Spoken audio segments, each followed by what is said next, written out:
Para os meus amados irmãos, é um prazer estar aqui trazendo a palavra do Senhor para você. Eu vou ler um texto que encontra em 2 Reis, no capítulo 4, a partir do versículo 22. Eu vou contar o desfecho da história de uma mulher que recebia o profeta Eliseu em sua casa. E quando ele visitava esta mulher, o marido dela, eles sempre tinham algo para ele comer e sempre davam comida para ele, como era um bom costume você receber bem e alimentar os profetas. Mas aquela mulher, ela decide ir além disso. Além do que era comum se fazer, além do que era sua obrigação, talvez religiosa, talvez moral, de se fazer, talvez a obrigação que sua consciência lhe colocava para fazer, ela falou: vamos além, vamos fazer um lugar na nossa casa, para que habite aquele homem, que é a representação de Deus. E a Bíblia fala que ela criou um cantinho para o profeta, botou uma cama, uma mesa, uma cadeira, uma lâmpada, e fez um lugar de repouso para ele. Dentro da sua casa, ela deu lugar para o homem santo de Deus, aquele que representava o Espírito de Deus na terra naquela época. Isso é simbólico, é muito importante. E quando ela faz isso, quando ela abre um espaço da sua casa para o homem de Deus, ela recebe de volta uma bênção que ela não tinha pedido. E meus irmãos, sendo o marido dela já velho, ela não tinha filhos. E isso a incomodava, mas ela não teve coragem de chegar ao profeta e pedir. Então o profeta chega ao seu servo e fala: Geazi, descobre o que aquela mulher quer, porque ela tem sido bondosa comigo, ela tem dado lugar ao trabalhar de Deus dentro da casa dela. E Geazi descobre e fala para ele: olha, Eliseu, ela já é avançada de idade, seu marido já é velho, e ela não tem filhos. Com certeza ela deseja muito um filho. E o profeta chama ela e fala: olha, no próximo ano, nesta mesma época aqui, você estará segurando uma criança. Um filho da graça de Deus. Porque graça é um bem não merecido, mas também pode ser interpretado como um bem que nem foi pedido. E no caso daquela mulher, não foi pedido porque ela não tinha fé, ou não foi pedido porque ela achava que iria incomodar demais, ela simplesmente não acreditava que era possível isso. Isso é provado como ela responde ao servo de Deus.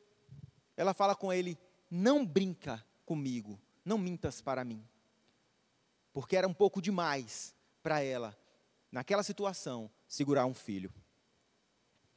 Acontece que a palavra de Deus se cumpre na vida dessa mulher, e no ano seguinte, ela segura essa criança, e ter aberto um espaço na sua vida para o trabalhar de Deus, ter ido além do comum, de só servir um pão, servir uma água, dar ali um alimento para aquilo ali,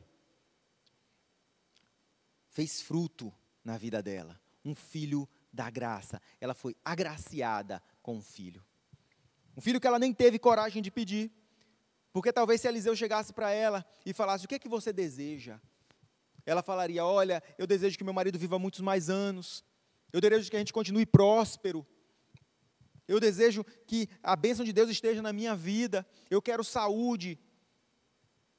Mas ela não teria a coragem de pedir algo tão grandioso, porque às vezes nós temos sonhos, nossos sonhos vão até longe, mas Deus tem sonhos ainda mais profundos, ainda mais grandiosos, ainda mais altos para nós.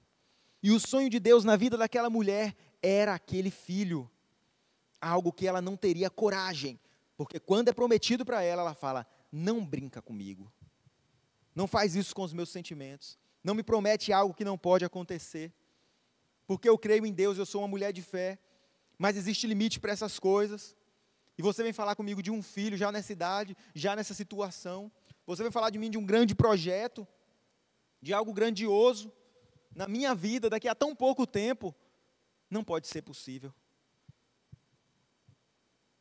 E aquele filho chega na vida dela.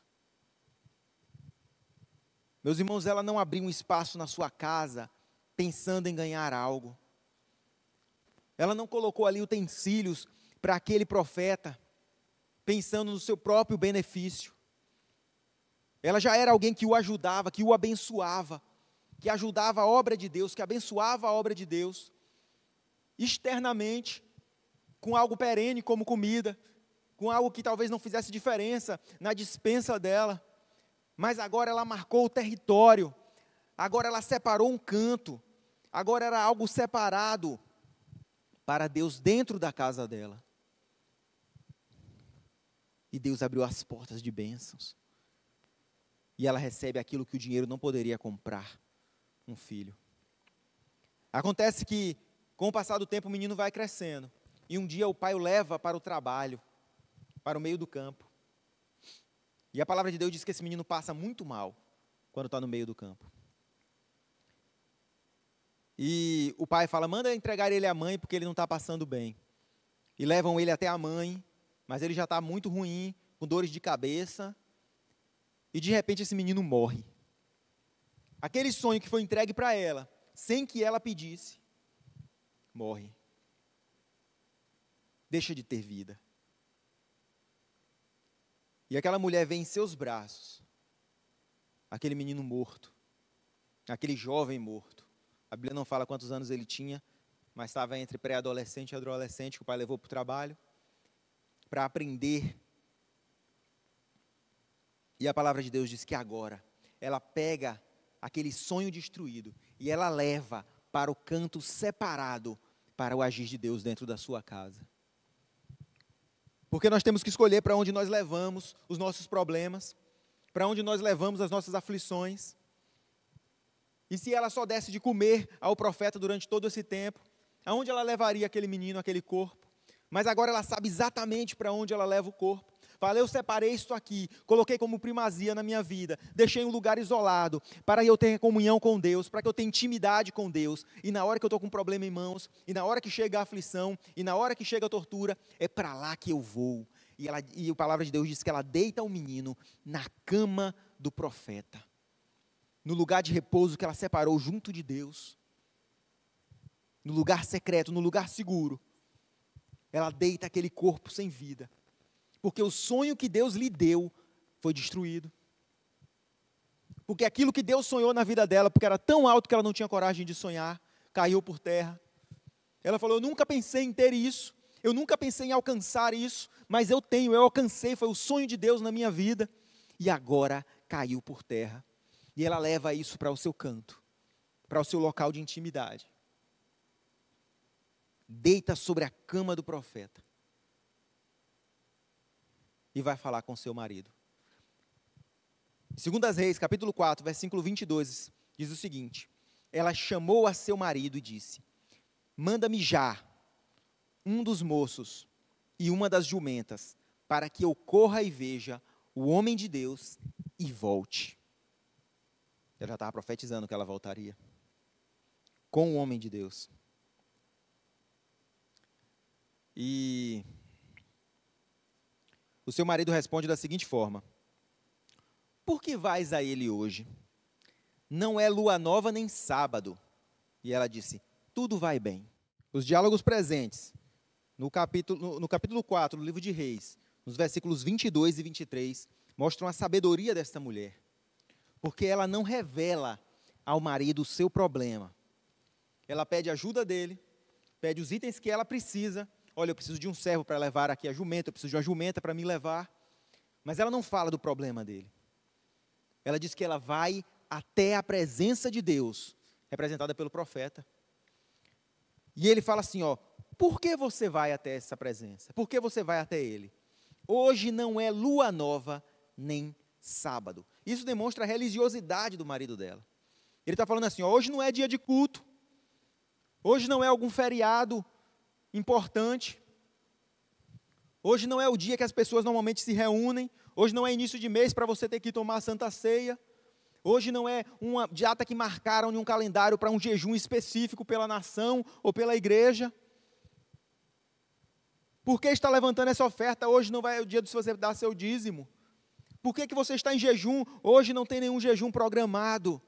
Por que está indo na igreja? Hoje não é dia de culto. É isso que ele pergunta para ela. Por que está indo? Não é lua nova, ou seja, não é uma data festiva. Não é sábado, ou seja, não é dia de culto. Mas ela não revela o motivo. Ela só fala com ele, está tudo bem. E é muito difícil falar isso quando não tem nada bem. Mas há uma estratégia por trás do que ela está fazendo. Porque uma pessoa religiosa pode minar a sua fé. Pode destruir a sua fé. Os seus questionamentos, você acha mesmo que o profeta vai salvar o seu filho? Você acha mesmo que Deus vai lhe dar essa bênção? E para cortar qualquer chance dessa pessoa destruir a sua fé, destruir o que ela acredita, o que ela sabe que Deus pode fazer, ela responde: vai tudo bem, vai dar tudo certo, está tudo ótimo, não se preocupe.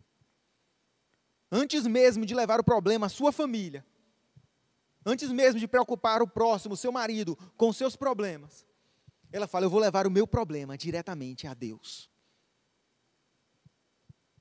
Pois ela não aceitava que o sonho de Deus na vida dela tivesse morrido. Sabe por quê, meus irmãos? Porque é impossível que os sonhos de Deus morram. Há sempre esperança para aquilo que Deus planejou. Os sonhos de Deus, eles estão acima das coisas que nós conseguimos compreender. Os sonhos de Deus, eles são maiores e mais largos e mais profundos do que aquilo que possamos sonhar. E ela sabia que nada podia impedir os planos de Deus na vida dela. Não foi ela que pediu aquele filho, foi Deus que deu para ela. Foi Deus que lhe deu. Ela sabia que aquilo não poderia acabar. E para que não minassem a sua fé, com dúvidas, ela nem conta o problema. Eu acho que quando a gente tem certeza de alguma coisa, que Deus vai fazer algo por a gente, essa talvez seja a maneira mais sábia de se agir. Porque se a gente sai contando para muitas pessoas: Deus me prometeu isso, sempre vamos ouvir de alguém: e será que isso vai acontecer mesmo? Mas Ele te prometeu dessa forma mesmo? Mas isso vem de Deus mesmo? Ela nem deu chance para que isso acontecesse. Antes de buscar ajuda em médicos, e ela tinha recursos para isso, antes de buscar conforto nos braços do seu marido, ela vai buscar a Deus, fora de tempo.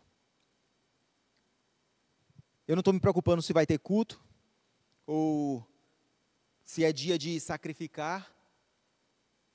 Eu vou em direção a Deus, e vou buscá-lo agora. E ela vai. Tanto que quando ela sobe na jumenta, ela diz ao servo: guia e anda, e não te detenhas no caminhar. Isso é muito importante. Porque alguém que tem um objetivo, e sabe que este é o sonho de Deus para a sua vida, ela tem que tomar muito cuidado com as coisas que a detêm, que a faz parar. Porque às vezes as coisas começam muito bem, e com muito ânimo, e com muita fé, mas no meio do caminho acontece algo que faz com que ela pare, que atrasa. E olha o que vai acontecer com essa mulher. De longe o profeta a vê, e o profeta fala com Geazi. Quando o profeta a vê, ele sabe que tem algo errado, ele sabe que aquilo ali não é o comum. E ele chega para Geazi e fala: Geazi, meu servo, faça o seguinte, vai até ela, converse com ela. No versículo 26 ele fala: corre-lhe ao encontro e diz: vai bem contigo? Vai bem com o teu marido? Vai bem com o teu filho? Porque o marido dela perguntou para ela o porquê daquilo, mas não foi específico, não teve a sensibilidade do profeta. O profeta falou: há 3 coisas que trariam essa mulher para aqui às pressas desse jeito. Porque Deus conhece ela. Ele depois vai dizer: olha, Deus já me revelou que você estava angustiado, mas não me revelou o motivo da tua angústia. Mas eu sei, através de Deus, que aquilo que poderia te trazer aqui é algo que não iria bem, ou contigo, ou com teu marido, ou com teu filho. Porque esses são coisas que Deus colocou na tua vida, e tu te preocupa com eles. O sonho de Deus encontrou morada no coração daquela mulher. A bênção, o filho espiritual que Deus deu para ela, se tornou algo importante na vida dela. E não foi um filho que quando morreu ela falou: ai, que pena, eu trouxe ao mundo, mas aí desviou. Ai, que pena, eu comecei esse ministério, mas não deu certo. Não, se criou raiz no seu coração, e era importante para ela aquele filho. Era importante para ela aquilo que foi gerado. Valia o esforço, valia a luta. E Deus sabia disso, o profeta sabia disso. E ele pergunta: vai tudo bem com teu filho? Vai tudo bem com os teus sonhos? Vai tudo bem com aquilo que é importante para você? Mas quem estava perguntando ali não era o profeta, que era a representação de Deus, mas o servo do profeta. E se ela não queria dar chance à sua fé ser minada, ela também não queria dar chance à sua fé ser desperdiçada. Porque às vezes nós desperdiçamos a fé. E como eu vejo pessoas que desperdiçam a fé, acreditando em campanha de não sei o que lá, ou de bênção porque deu não sei o que. Não que Deus não possa agir quando a pessoa tem fé, mas as coisas têm que ser feitas de acordo com a palavra de Deus, porque esta sim, Deus zela para cumprir. E aquele profeta aquele servo não representava a intimidade que ela tinha com Deus. O negócio dela era com o profeta Eliseu. O quarto que ela separou lá na casa dela era para ele. A cama que ela botou o filho era do profeta e não do servo do profeta. Ela tinha algo, era com Deus. E ele chega no meio do caminho, ela ainda não chegou até o profeta. Mas olha só, talvez ele já fosse bom o suficiente, e ela parasse ali, e ela contasse com aquele servo, e depois que aquilo ali se frustrasse e não desse certo, a sua fé já estaria abalada. Abalada. E para não dar chance de algo que desperdiçasse a sua fé, ela vai direto ao profeta. Não coloque a sua fé em algo que não seja Deus. Eu não estou falando aqui de pessoas, porque o profeta era uma pessoa. Mas eu estou falando aqui de onde se coloca a sua fé. Tem muitas religiões aí que se colocam fé em santos, em orixás, em canetas mágicas, travesseiros mágicos, copo de água mágico. Não desperdiça a tua fé com essas coisas. Para de pedir para Maria, é hora de pedir para Jesus. Deus fez um canal de comunicação direto conosco. Não é para nós desperdiçarmos a nossa fé falando para A ou B ou C, e acreditando em tal coisa ou tal coisa. Tem pessoas que desperdiçam sua fé acreditando no seu dinheiro, no seu plano de saúde, na sua família, que é ela que vai te sustentar. Tudo isso é importante, tudo isso é bom, mas a fé tem que ser colocada em primeiro lugar, no nome de Jesus, nas mãos de Deus, aos pés de Cristo. E é aí que Deus pode agir e trabalhar. Porque a única coisa na Bíblia que pode impedir o trabalhar de Deus é quando fala, não fizeram mais porque não tiveram fé. E sim, meus irmãos, nós somos humanos e a nossa fé pode ser abalada. Então ela chega até o profeta, porque ela nem parou no caminho, quando Geazi lhe perguntou, vai bem contigo, vai bem com teu marido, vai bem com teu filho? Ela resumiu tudo, ela falou, vai bem, vai bem. Eu não vou dar chance de desperdiçar a minha fé. Ela chega até o homem de Deus. Ela se lança aos pés dele. Geazi até tenta tirá-la, mas ele fala, deixa ela. Porque Deus me revelou que ela está angustiada, que a sua alma está triste de amargura, mas não me disse o porquê. E ela fala com o homem de Deus, ela fala, acaso eu pedi algum filho? Eu não te disse, não me enganes, não brinque comigo. Porque o sentimento que ela tinha, era que o profeta tinha brincado com ela. Deu a ela algo que ela nem sonhava ter, e agora ela perdeu isso. E aquilo trouxe amargura na vida dela. Aquilo trouxe tristeza. E às vezes o sentimento que nós temos para com Deus é esse. Será que Deus está brincando comigo? Porque as coisas estão dando errado na minha vida? Porque Ele me prometeu algo, eu não vejo se cumprir? Porque eu tinha um ministério, estou perdendo ele? Porque eu tinha um dom, estou perdendo esse dom? Porque eu tinha um sonho, Deus me botou um sonho no meu coração, e agora esse sonho não está se concretizando. Estava até dando certo, mas agora começou a dar errado. Estava vivo, crescendo, florescendo, mas morreu. Por que Deus brincou comigo? Por que Deus brincou no meu coração? E nosso coração é frágil. E às vezes parece que Deus brinca com a gente. É como uma criança que o brinquedo estava ali na mão dela, caiu, rolou para debaixo do sofá. E ela fica angustiada e começa a chorar e clama pelo pai. O pai chega lá, arrasta o sofá, pega o brinquedo. E para quem está de fora e é adulto, fala, todo mundo viu o brinquedo caindo, Todo mundo viu para onde ele rolou. Por que aquela criança se angustiou? Nós somos assim na presença de Deus. As coisas simples de resolver para Deus trazem angústia no nosso coração. A nossa pequenez, a nossa humanidade nos torna frágeis.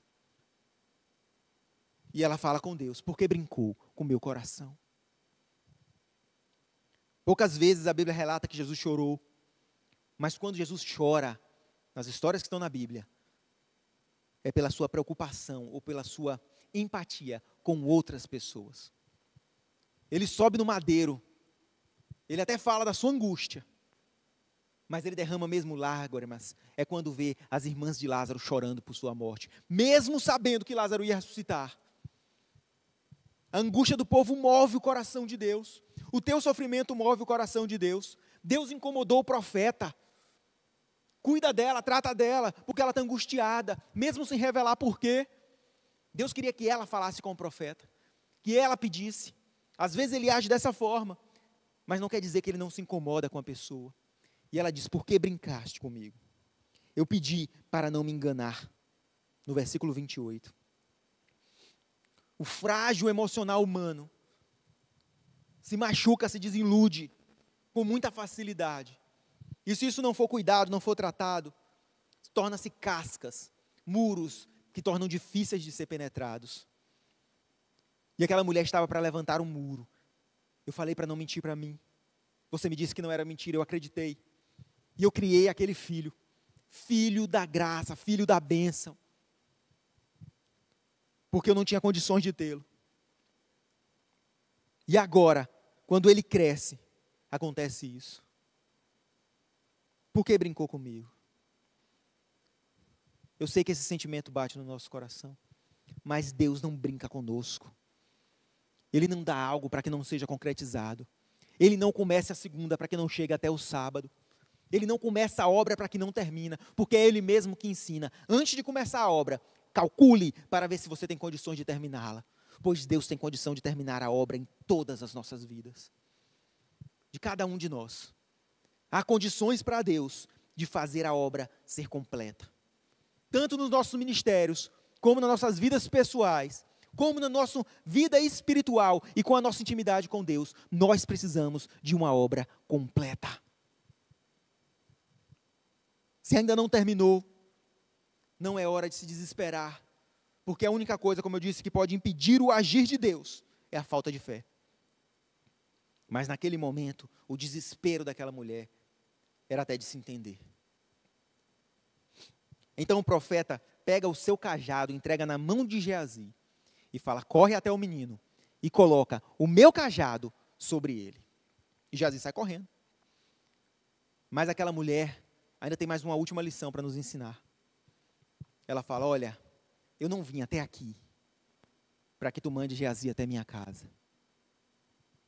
Porque eu não preparei um quarto na minha casa para Geazi. Não foi para ele que eu abri as minhas portas. Eu não quero só a vara abençoada, a caneta abençoada. Eu quero a presença de Deus naquele lugar. E eu não saio daqui enquanto não for comigo. Que coisa poderosa. Eu não vou a lugar nenhum se você não vier comigo. Sabe por quê? Porque pode ser o homem que for, lá na minha casa, talvez não dê certo. Pode ser quem for. O que realmente importa que esteja na nossa casa é a presença de Deus. Porque aí sim não há dúvidas de que o negócio vai dar certo. E ela insiste com o profeta, carrega ele até a casa dela. E quando chega na casa dela, Geazi fala, olha, eu peguei a sua vara e eu coloquei no rosto do menino, mas nada aconteceu. E não é porque Geazi fosse um servo ruim, porque ele fez de acordo com o que o Senhor mandou. O Senhor, claro, representado pelo profeta. Ele não desviou o seu caminho, ele não falou com ninguém, ele foi fazer de acordo com o que foi dito, mas não deu certo. Porque o que realmente faz as coisas funcionarem é a presença de Deus que estava representada em Eliseu. A vara dele não foi o suficiente. E olha, meus irmãos, nós sabemos que às vezes uma vara cheia de unção pode abrir o mar. Nós sabemos que às vezes uma vara cheia de unção pode transformar um rio em sangue e fazer partir uma pedra e dela sair água. Mas não está sobre a vara este poder, está sobre a unção de Deus. E Moisés também tinha uma vara. Quando Deus falou para ele, para pegar o povo e marchar. Mas ele falou para Deus: olha, Senhor, não iremos a lugar nenhum se tu não for conosco. Nem que mande um anjo, nem o líder dos exércitos, e nem que estejamos cercados e protegidos por todo o exército celestial. A presença de Deus é indispensável na minha vida, pois foi para Ele que eu preparei um canto na minha casa, foi para Ele que eu coloquei uma cama, uma mesa, uma lâmpada. Eu vou falar sobre isso em outra oportunidade, sobre os elementos dessa história. Mas a importância que ela dava da presença do profeta é o que garantiria o milagre. Porque Geazi pode se frustrar, até o próprio Eliseu pode se frustrar, mas a presença de Deus nunca nos frustra. E ele chega até lá, deita e ora, ajoelha-se e ora. Ele entra naquele quarto e ele fecha a porta, porque agora é hora do agir de Deus naquele lugar onde foi separado. Às vezes nós precisamos entrar no quarto e fechar a porta, ajoelhar e orar. E de um jeito curioso, ele vai agir para ressuscitar o menino. Ele deita sobre o menino, coloca sua boca sobre a boca do menino, seus olhos sobre os olhos do menino, suas mãos sobre as mãos do menino. E a palavra de Deus diz que aquele corpo começa a aquecer. É tudo muito simbólico, como eu disse, eu vou falar sobre os símbolos, os itens, em outra oportunidade, mas aquele corpo começa a aquecer. É como árvore cortada ao cheiro da água. Ela começa a brotar de novo. Ele aquece, mas não acorda. Mais uma vez, Eliseu levanta, entra, sai, fecha as portas, ora de novo. E mais uma vez, deita sobre o menino. E dessa vez, o sonho desperta. A insistência necessária pelo lado daquela mulher e pelo lado do profeta demonstra uma característica comum entre os dois. Que uma vez que se conhece a vontade de Deus, não há nada que possa mudar o fato de que a vontade de Deus vai prevalecer. Você entende o que eu estou falando?